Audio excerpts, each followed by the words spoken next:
Okay, so this video is a look at the worst film ever.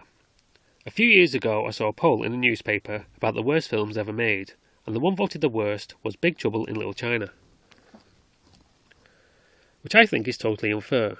Don't get me wrong, it's not perfect, but it's an extremely entertaining film and has an army of fans, and I'm one of them. Funko recently made a range of Big Trouble in Little China reaction figures. Would they have gone to all that trouble to the worst film ever? I don't think so, because who would buy them? I've definitely seen worse films than it. A strong contender for the top spot would be The Garbage Pail Kids the movie,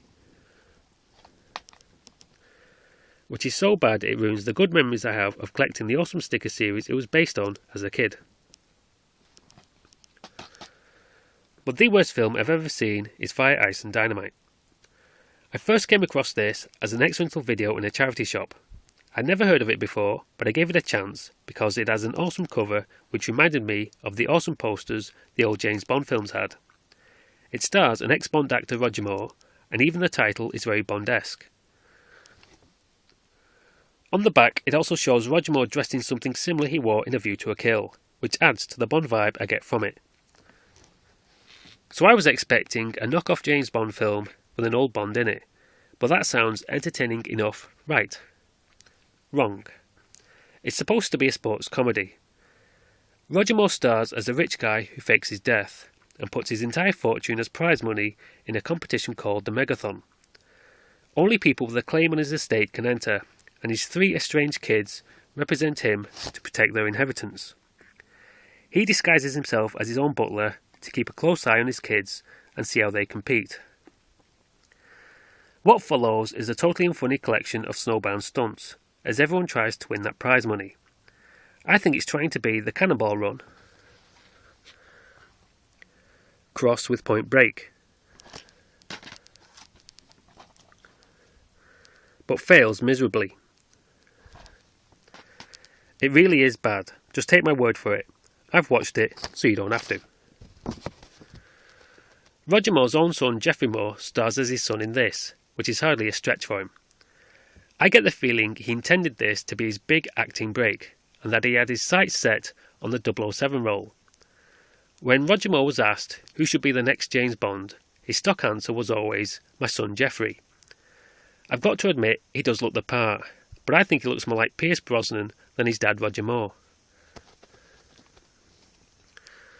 Which is uncanny, as there's a bungee jump sequence of the same dam they used in GoldenEye, Pierce Brosnan's first Bond film. This was made well before that, so it's really weird. If someone had actually seen this film, he might have had a chance of becoming the new James Bond, and made film history by having two generations of the same family playing Bond. He's a restaurant owner now, I believe, which is probably thanks to this film.